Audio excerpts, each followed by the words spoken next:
And again, thanks so much for joining us. This is our pre-proposal webinar for RFP number EDD-SSBCI-2.0-TA. And this is a presentation on the RFP for the State Small Business Credit Initiative Technical Assistance Program. I will give it maybe another minute to let folks trickle into the room. And for now, you can look at this lovely picture of the sandias and a flowering yucca there in the background of in the landscape of our beautiful state. So thanks so much for being here again.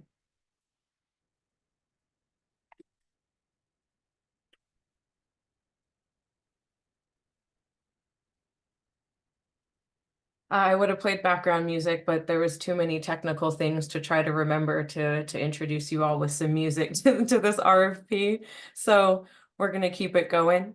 My name is Shawnee Harvey. I lead the JEDI office for EDD, and that is our Justice, Equity, Diversity, and Inclusion office that was established in April of 2021 to really support the needs of underserved entrepreneurs and businesses who are traditionally falling through the cracks of regular incentive programs and businesses, and really on a focus to bring awareness and accessibility for small businesses.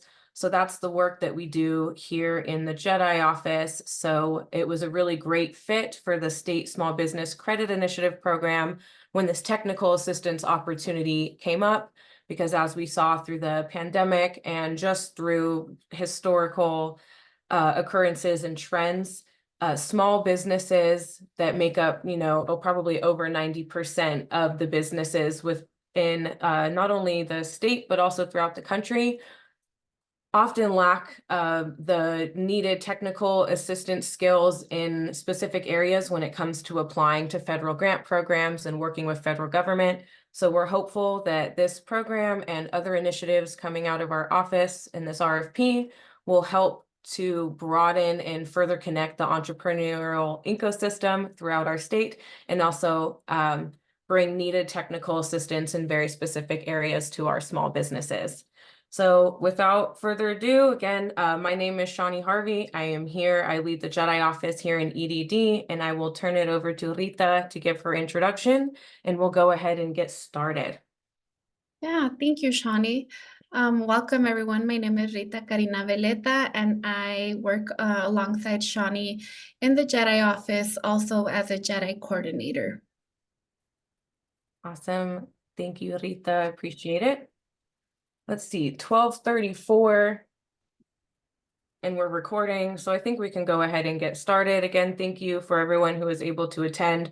We are going to record this webinar and it'll be available. So I'll go ahead and move us forward to jump right into it for our pre-proposal webinar. So our first item to talk about is, what is SSBCI 2.0 TA? So SSBCI, since we are in government land and we love to use acronyms, is the State Small Business Credit Initiative.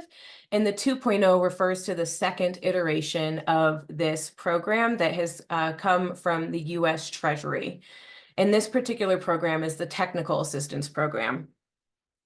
This 5-year technical assistance program, provided through funding by US Treasury at the federal level to the state of New Mexico, is a program that seeks to support small businesses and empower them to access capital needed to invest in job-creating opportunities as the country emerges from the pandemic. This is language that is taken directly from the US Treasury. So this is kind of the overall intention of the program. And I believe in its first iteration, which they're now calling SSBCI 1.0, it was very similar in wanting to empower and create opportunities for small business to help them access additional capital. So the SSBCI program provides funds to different states, districts of Columbia, territories, et cetera, including tribal governments, to promote American entrepreneurship and help support small business ownership and democratize access to capital across the country, including underserved communities, which is a huge focus of this program. And for the SSBCI 2.0 TA or technical assistance, so TA is technical assistance, and I'll probably continue to use that shorthand version of it throughout the presentation. For this particular program, these are funds that are for the specific provision of legal, accounting, and financial advisory services. And they're intended to help SETI-owned businesses and VSBs access SSBCI capital or to participate in other federal programs or other programs across the state that support small businesses. We will get into the definition of SETI, socially economically disadvantaged individual, and VSB, very small businesses, later on in the presentation. So our next topic is who can apply. Oh, for the RFP, and I'll hand it over because I can read my notes. Of course. Thank you, Shawnee. So who is eligible to apply for this RFP? We're expecting entrepreneurial support providers or those organizations that are able to demonstrate that they have the expertise, the experience, or can contract with the needed experts to provide the topics that we have outlined in the RFP, which are the financial advisory, accounting, and legal technical assistance for these entrepreneurs. And we'll get more into depth in each one of those and kind of what the topics are in each one of those different awards that are available. But also we wanted to mention that technical assistance providers who already serve these communities, the VSBs and SETI-owned businesses, are also eligible to apply for this RFP. So that takes me to the next slide, where you can see the definitions, short definitions of what VSB and SETI-owned businesses are. So what Treasury considers a very small business is a business that has fewer than 10 employees, which can include contractors and sole proprietors. So you don't have to be set up like an LLC or anything too complicated. The other group of businesses that this grant aims to support are businesses that are owned and controlled by that socially and economically disadvantaged community. This does include those underserved communities and certain geographic communities across the state that have historically been denied a full opportunity to access things such as funding, professional resources, and more. And as I mentioned before, you can find the full definition along with examples of what communities are considered SETI-owned in our full RFP document. And the one thing that I will mention is that businesses that are seeking technical assistance through this funding are able to self-certified as BSB or SETI-owned. Shawnee? Thank you, Rita. Navigating 6 different windows right now, but let's get into a little bit more on the TA provider award types that are listed in this RFP. On the first page of the RFP, you'll see 4 different award areas where we are accepting applications. And what you see on your screen is a shortened version of what those particular services are expected to look like.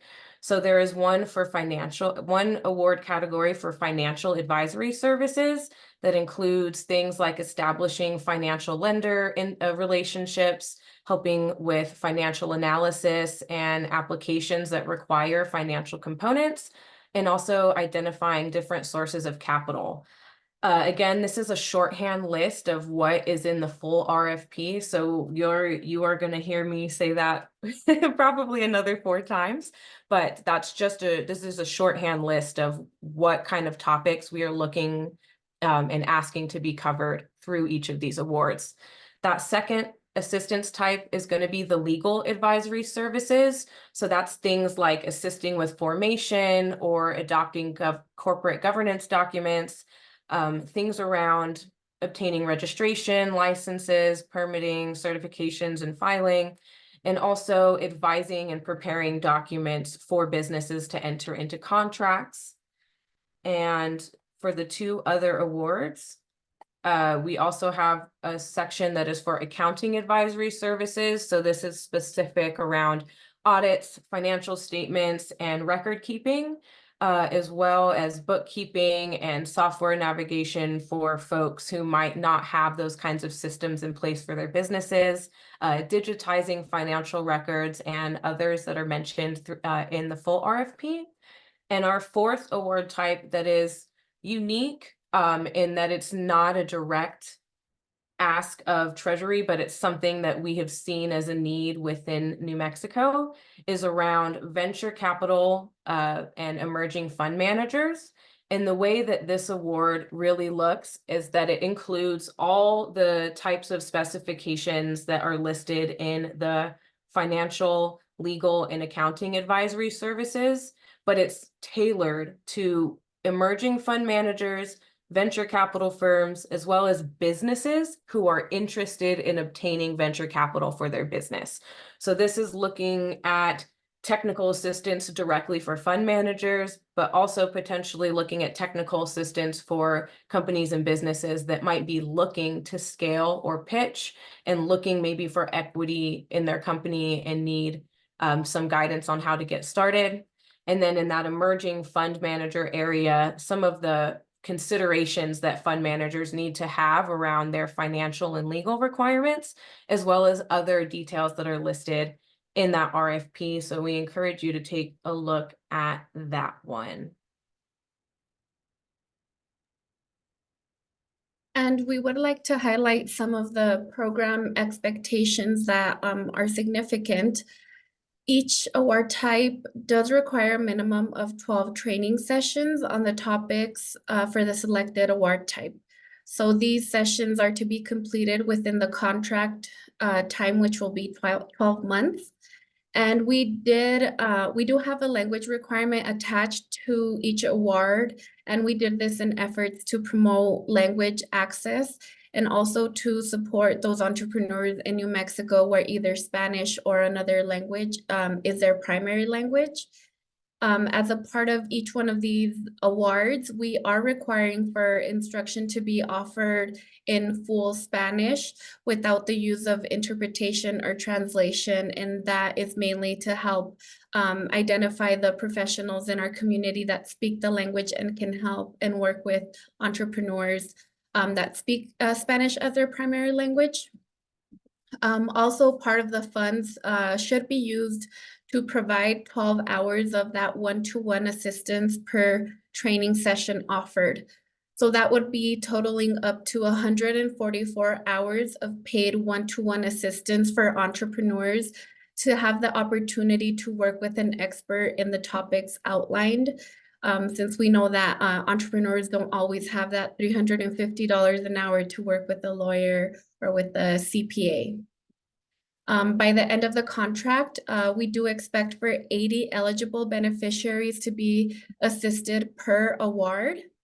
And we have a requirement for the training sessions and for the one-to-one assistance to be provided by certified professionals and experts in each topic, which again, this can be subcontracted. There also must be a planned timeline for when each training will be held once those awards are made. That timeline that you submit and the scope of the trainings will be signed off by us at the agency before beginning work. And lastly, we have been working with our amazing contractor who we have here in the webinar today, Economic Impact Catalyst, who has built a tool that is mandatory to be used for tracking and reporting.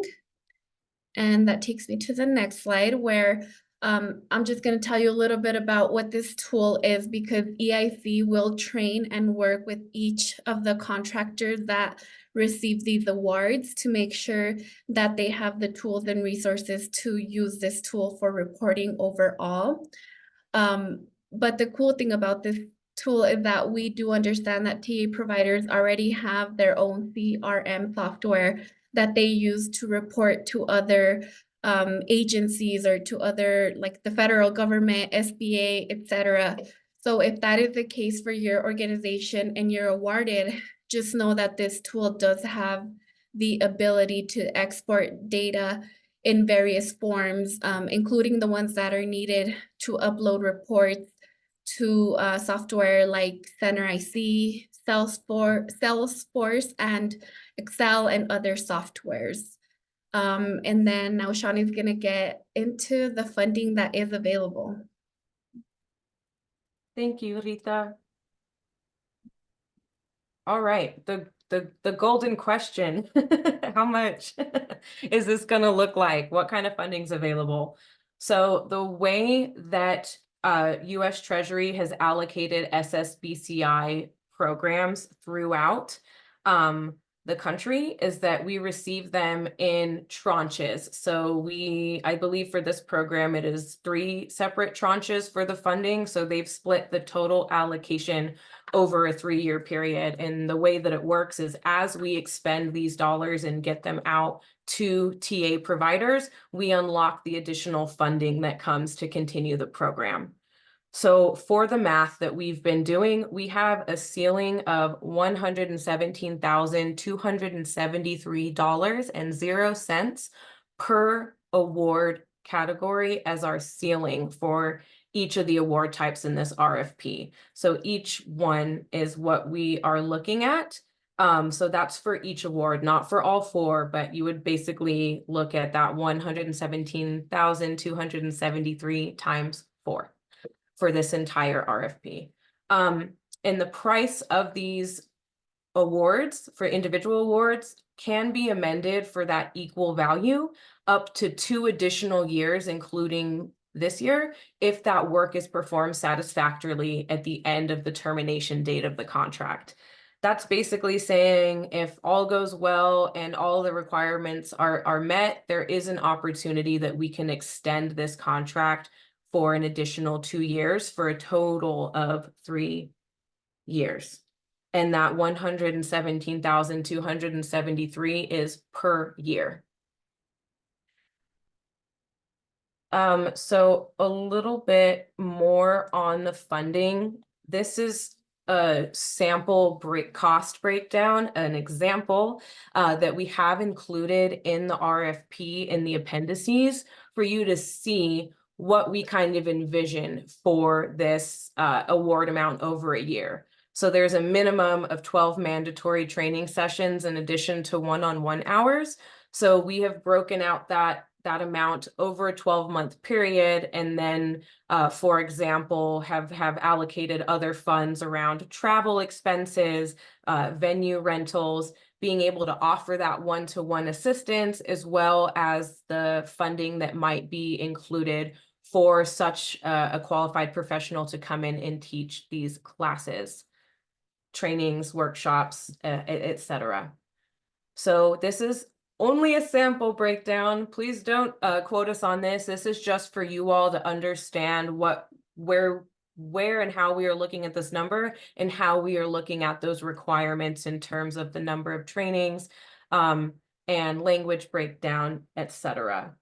So that moves me to how to apply. And as Rita had mentioned, we are and have been working with Economic Impact Catalyst. Oh, and it was so fast that it was ready to play. So please let me know if you all can hear this. I did share the sound. In working with our contractor, EIC has created an online portal where you'll be able to apply for this RFP. And this is just a video to walk us through that. Let me, before I click play, just make sure that my volume is up. This short video tutorial will give an overview of the SSBCI RFP application, the types of questions and file uploads, as well as steps for saving a draft and returning to it later. At the beginning of the form, you'll see spaces for the name and email address. Be sure to use an email address that you and your team have access to, as this will serve as your username if you save a draft and log back in to complete the form. On the first page of the application, You'll see resources and templates, as well as the purpose and background information of the RFP. Be sure that you are able to access each document and understand how they will be used. You'll see that we're able to navigate forward and backward on the application using the left-hand side bar menu, or the next button located here at the bottom. You'll see questions ranging from open text, short answer, drop-down, yes or no, as well as file uploads. For these file uploads, select the file you would like to upload.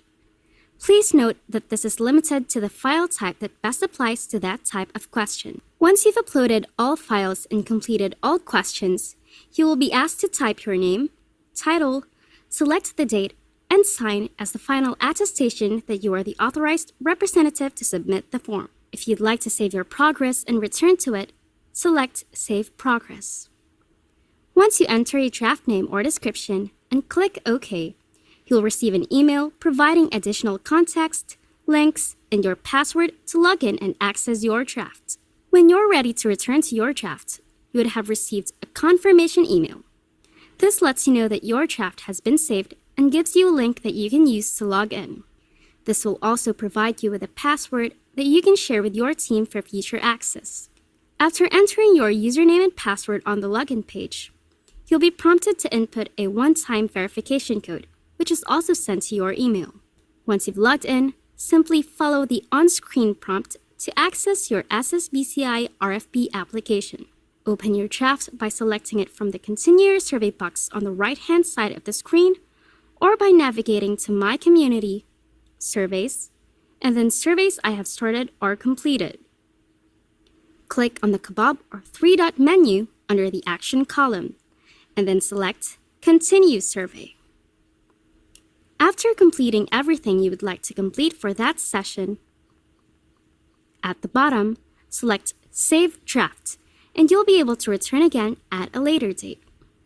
If you have any questions or any trouble with the application, simply contact helpdesk@startupspace.app.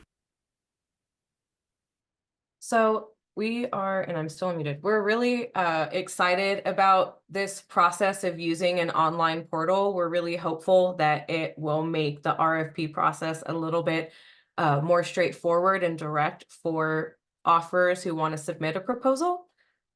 But if you do have any questions on the technical Simply contact help of this application, you'll be able also from within the application to send an email for questions. If you have questions about the RFP itself, those are going to have to come to me as the procurement manager. But if any technical questions do arise, Economic Impact Catalyst will be there to help you and to the rescue to help you walk through that. And we did make it really easy for you all to access this portal. So if you scan the QR code that is on the screen, this will take you directly to our online portal to fill out that application. And I am also going to be putting that link in the chat in just a second. Great. So before we wrap it up and take questions from you all, I wanted to talk a little bit about the other New Mexico SSBCI programs that are going to be that are available currently, and will also be opportunities to apply for technical assistance through our program if you are interested in one of these other programs, as well as several different programs throughout the state. It will really come down to if a VSB or SETI-owned business is interested in accessing some sort of capital for their business, they are likely going to be eligible for the TA program, but there will be a requirement around them being able to attend sessions. And we can get into that. That'll probably be further down the road when we have finalized who our awardees are. But the current programs that are listed on the US Treasury website are the New Mexico Collateral Assistance Program, which is our CAP program that is led by Mr. Sam Collins. This is a really great program, I guess I won't do the pitch for that, but these are the two other programs that we also have funding from Treasury for. So New Mexico Finance Authority has also launching a New Mexico Growth Fund for venture capital and equity firms as kind of like matching funds to make those funds bigger. These programs are both 10-year programs.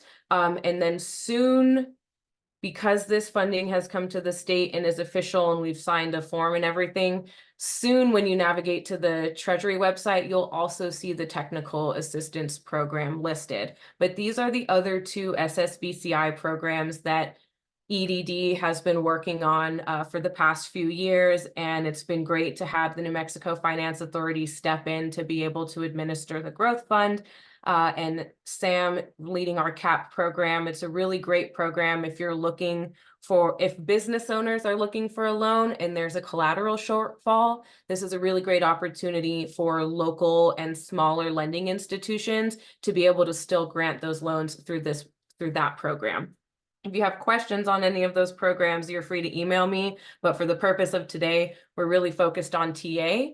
But I just wanted to let everyone know about what the other allocations are looking like. And there is also probably going to be a shift from venture capital to also offer money into other funding programs, but there will be more announcements on that when that's actually finalized. So if you're not signed up for a newsletter, that would also be a good place to sign up for those updates. The last few things I want to mention is that one, applications are going to be due March 18th by 5 p.m. Mountain. So make sure that those are submitted through the application portal. And if you have any questions, those should be directed to me via email. There is a process in the RFP. There is an acknowledgement of receipt form that if you would like to be placed on the distribution list for questions, there is a deadline to submit that form. And there's also a particular way to submit questions that you have on the RFP. I would encourage you all to read that document. I know it can be very tedious to look at, but getting familiar with the ins and outs of that document are going to be really helpful. And there's also a schedule or sequence of events in that RFP in terms of what our timeline is looking like for this, as well as when those acknowledgements or when questions that are submitted to me via email through that proper process will be answered. So those are items that I would encourage you to read the RFP through in its entirety to get familiar with. And with that, I will, Rita's going to help me kind of facilitate these questions, and we'll go ahead and jump into what we've got. What do we got? Yeah, we have Maitiga Lee, and her question is, if we are serving a specific rural community and it is not predominantly Spanish, what is advised? So for that, I think the stipulations and how we've built each of the award types will let you know how many of those sessions should be held in Spanish. If that's not something that the contractor is able to do, we encourage finding or subcontracting with other professionals that will be able to deliver that content in the full Spanish instruction, as well as potentially expanding and be where you're serving. So if the area that you're looking at serving does not have the predominantly Spanish speaking community there, we would encourage you, since there's 12 trainings throughout the 12 months, to go ahead and look elsewhere for where those trainings might be needed. Rita, is there anything you'd like to add to that? I don't think so. But we do have that requirement just because there's another question down here that is linked to this that I'll just go ahead and answer. But Jennifer Gratham asked, do you see the 117,000 as providing service for the entire state, or could this funding be available for a part of the state or a community?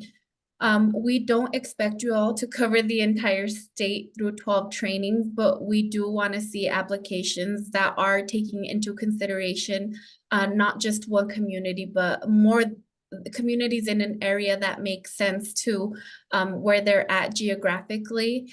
And if, like Shawnee said, if your community isn't Spanish speaking, then there might be another town that is really close by where there is a big community of Spanish speaking businesses, and that is only a small percentage of what is required. So there is an English requirement, a Spanish requirement, and then you have some free space to offer trainings in a third language or in whichever language you think is needed for your community. Great. And then we have another question from Jennifer. And she said, in the example, the one-to-one business assistance is $4,700, which would come out to $32 an hour for the required 144 hours of one-to-one. Do you want to go back to that and I can answer that one real quick? If you Yeah. can pull up the cost breakdown real quick. So this is the breakdown is only for one training session. So we would expect that the 4,700 would be enough for the 12 hours of one-to-one assistance that are required for this one training session.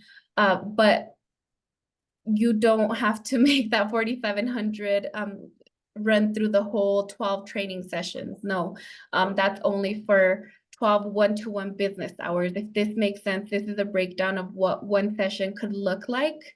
But each one may look different depending on what professional you're bringing in, because maybe a financial advisor only charges $150 per hour versus a lawyer that might charge $350 per hour. Thank you, Rita. And I'm going to jump back to our last slide. And then before we move on to the more Q&A written questions, I have a hand raised from Teresa Arcigana, and I'll go ahead and do the unmuting function. And if your hand went down. If there's still a question, let us know. You can type it in the chat or ask it live, either way. Okay. I see the hand go down, so maybe we'll go back to the other question. Okay, cool. We have Deborah Burns asking, would you prefer separate applications per program, or can we combine our application for 2 programs in the RFP? Yes, so for this particular RFP, we're expecting only one award area to be applied for, because if you did take on more than one award area, for example, you would not be looking at 12 sessions, you would be looking at 24 sessions, and instead of 144 hours, you'd be looking at twice that. And then instead of the 80 minimum eligible beneficiaries or businesses or organizations helped through the program, that would also double to 160.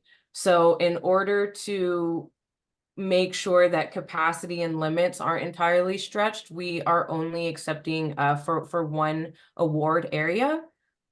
However, I think that there might be room, in future processes for folks to maybe do a different area of technical assistance as this program proceeds through the next 5 years.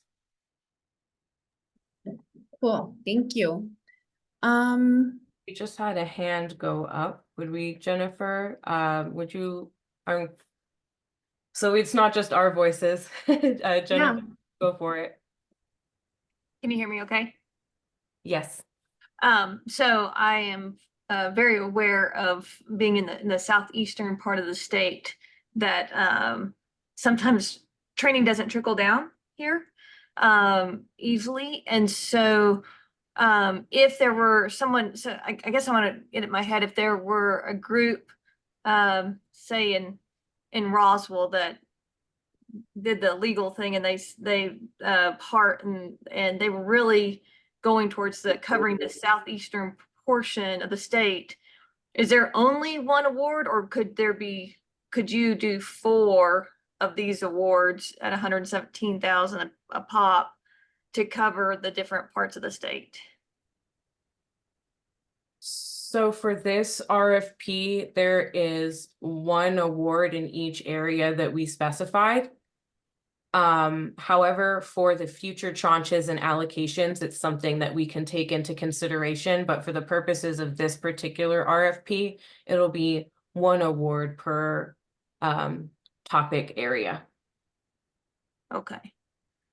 So if you awarded this to someone like in the northwest corner, there's a real potential that those of us in the southeastern corner might not have access to this at all.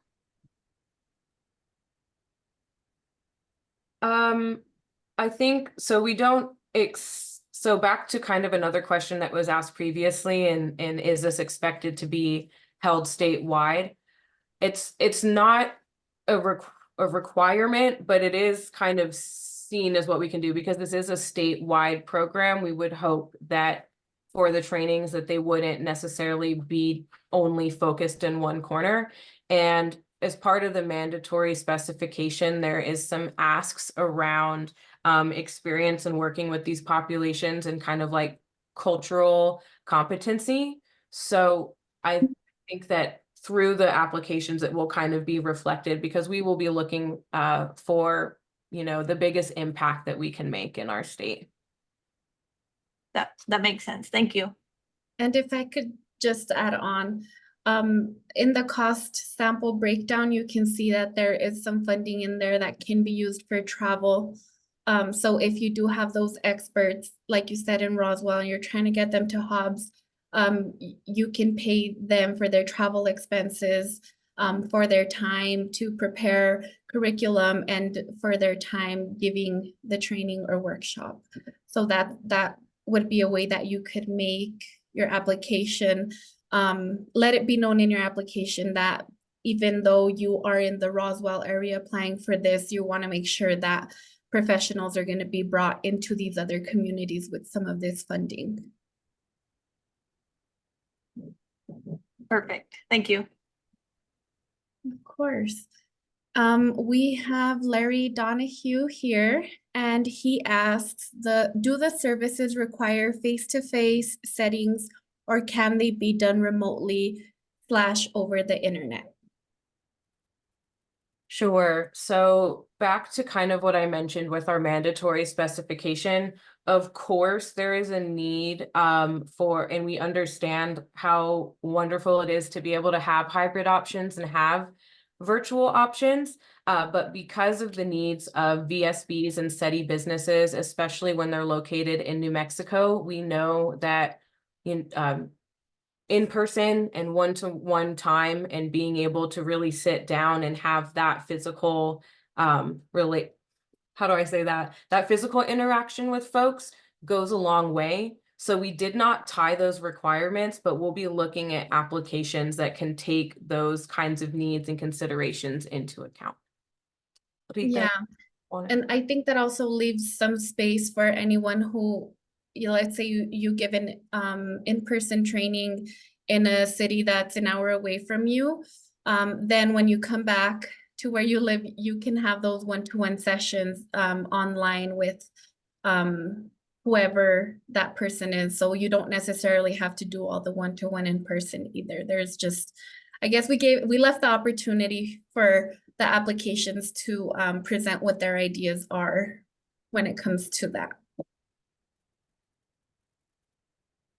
Great. Thank you, Rita. And then we have Ross Griego asking, do potential business owners qualify for TA?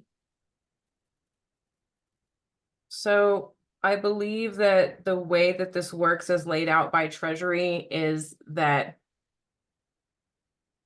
business owners or potential business owners who are seeking capital for their business, the end goal is referring through to some sort of program where we can show that capital was then, approved or applied for through the business. We're really looking at an end goal of trying to get more capital into businesses' hands. So I believe that potential business owners should qualify. When this program is up and running, there will be an online portal that the business owner or potential business owner walks through at the beginning to answer kind of yes, no questions that will let them know whether or not they qualify for the assistance. And if they don't qualify for the assistance, it's not like that's the end of the road. We'll be doing work around pulling other resources and programs and connecting people with those opportunities to get them closer to either qualifying or whatever that end goal might be. Did I answer that fully? Did I miss? Okay. Yes. Deborah Burns asks, I intended to cover the entire state. Is that encouraged for consistency across all communities? I am concerned that smaller communities would not get the same quality of service as larger cities. I think that our intentions are to bring the most impactful technical assistance across all New Mexico communities. And we know that once we get outside of Albuquerque, Santa Fe, and Las Cruces, sometimes that gets a little harder for our rural communities, and it's hard to maybe hit those more granular areas. That is a huge focus of what this program is looking for. And because of the way that we split the award amounts, and because there's the opportunity for travel expenditures and things like that, we are hopeful that we will be able to really target and serve some of those smaller communities that don't have access to these services within their existing spaces, right? Because in Albuquerque and Santa Fe and Las Cruces, there is likely a lot of these services available directly. So as opposed to recreating and duplicating, we do and would like to see this really reach into all four corners of New Mexico. Yes. We have a few more. Amber Moreland asked, can the prime applicant be in another state? If so, is there a space where courses can be delivered, or should space rental costs be included in the price proposal? If so, if there's space where courses can be delivered, or should rental costs be included in price proposal? So in the cost part of the proposal, which does have to be submitted separately than the technical specifications, the prime applicant, yes, can be in another state. And we would expect that this funding would be able to be used towards being able to do things like space rental, travel expenses, etc. And I don't think that there's a separation there in terms of the prime applicant. And I would just look back to the mandatory specification on what we were really looking for in our prime contractors. Thank you. And then we have another question from Amber. Can the courses and one-on-one sessions be delivered concurrently? At the same time, I think that there is a desire that there's 12 training workshops. Those are separate than the like billable one-to-one hours of 12 hours per workshop. We also wouldn't expect one workshop to last 12 hours. So I think that there is a distinction there. They are separate. Yeah, I think what we envision it could potentially look like would be 1.5 hour workshop with the expert, and then the attendees would connect with the expert so that they could set up a one-to-one outside of that workshop. We have Ray Roberts asking, to count as one of the 80 people, how much do they have to participate? One session or more? So the 80 businesses that have to be impacted. I think the way that we're looking at this is between the 12 training workshops and one-to-one assistance over that 12-month period, a minimum of 80 beneficiaries have to be served. So that's 80 different businesses or eligible beneficiaries that we're looking at throughout that entire year. Mm-hmm. they don't have to attend more than one session and then get one-to-one assistance. They can do a session and do one-to-one assistance, but they'll only count as one, impacting one person or one business. Okay, Deborah asks, so if I understand, there will be only one award per program and that each award will cover the entire state. There will be one award per program for this particular RFP, and there is an expectation that we reach SETI and VSB businesses across New Mexico. Yeah, and that 12 training sessions is the minimum. That doesn't mean that it can only be 12. It can be 15, 16, 18. It just depends how you are breaking down the cost and how you are gonna how you're breaking down the cost basically. Great.